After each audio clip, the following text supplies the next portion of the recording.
कि आओ मैं बोध कराता हूं भीम पौत्र बर्बरीक की गाथा तुम्हें सुनाता हूं। अरे भीम पौत्र बलवान बर्बरीक घटोच कच का था लाला, वचनों पर अपने अटल रहा वह घुंघराले वालों कि वचनों पर अपने अटल रहा वह घुंघराले बालों वाला, कठोर तपस्या बाल काल में संपूर्ण करने वाला कि कठोर तपस्या बाल काल में संपूर्ण करने वाला, मां आदि शक्ति से जो था 3 अस्त्र पाने वाला। अरे 3 लोक के स्वामी कृष्ण को था चिंतित करने वाला। अरे 3 लोक के स्वामी को था चिंतित करने वाला। बर्बरीक वही योद्धा है आज कलयुग का खाटू वाला कि बर्बरीक वही योद्धा है आज कलयुग का खाटू वाला।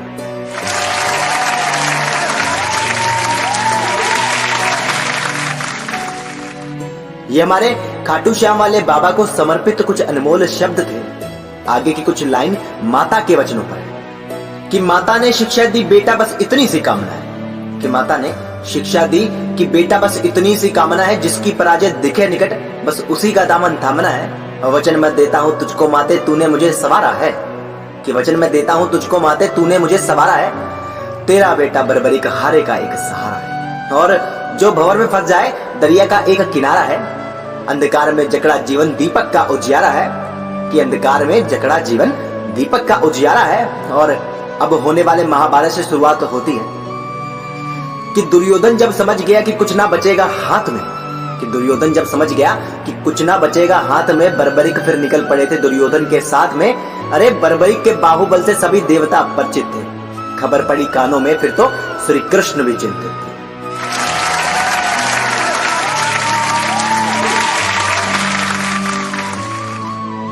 खबर पड़ी कानों में फिर तो श्री कृष्ण भी चिंतित थे।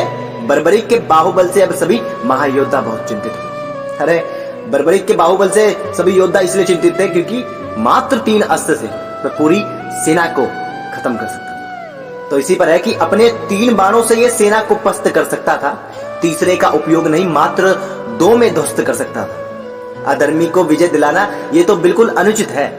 श्री कृष्ण कहते हैं कि अधर्मी को विजय दिलाना ये तो बिल्कुल अनुचित है। अगर लड़ा बर्बरीक अर्जुन की पराजय निश्चित है कि अगर लड़ा बर्बरीक अर्जुन की पराजय निश्चित है।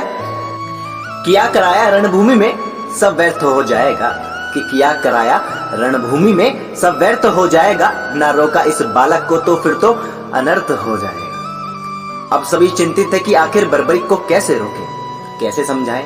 तो इसी पर है तभी श्री कृष्ण कहते हैं कि बर्बरीक को रोकने में अब कुछ चालें चलनी होंगी, कि बर्बरीक को रोकने में अब कुछ चालें चलनी होगी। प्रतीत तो होता है मानो कि अब रणनीति करनी होगी, कि अब रणनीति करनी होगी। कृष्ण ने ब्राह्मण रूप धारण कर और सूझबूझ कर काम किया कि कृष्ण ने ब्राह्मण रूप धारण कर और सूझबूझ कर काम किया। महाबलशाली बर्बरीक से शीश दान में मांग लिया।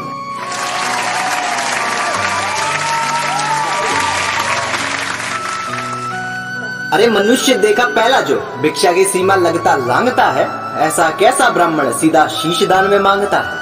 कैसा कैसा ब्राह्मण सीधा शीश दान में मांगता है। मायावी माधव की माया बर्बरीक भी जानता है कि मायावी माधव की माया बर्बरीक भी जानता है। ब्राह्मण वेश में स्वयं प्रभु नारायण को पहचानता है कि ब्राह्मण वेश में स्वयं प्रभु नारायण को पहचानता है।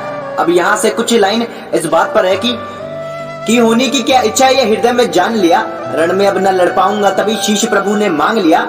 और दान शीश का देना है आदेश प्रभु का मान लिया। तत्काल लगाई कटार गले से तनिक भी न विश्राम किया और सृष्टि को रचने वाले का हृदय से सम्मान किया। शीश काटकर श्री चरणों में नारायण को दान किया कि शीश काटकर श्री चरणों में नारायण को दान किया। अब इस कविता को मैं अंतिम शब्द देता हूं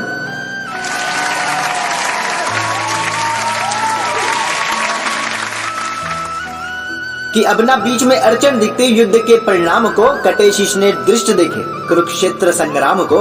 युद्ध हुआ समाप्त एक महत्वपूर्ण बलिदान से कि युद्ध हुआ समाप्त एक महत्वपूर्ण बलिदान से। युधिष्ठिर को ताज मिला बर्बरीक के दान से और बर्बरीक को पहचान मिली माधव के वरदान से कि बर्बरीक को पहचान मिली माधव के वरदान से। जिसका शीश आज पूजा जाता है खाटू वाले के नाम से कि जिसका शीश आज पूजा जाता है खाटू वाले के नाम से।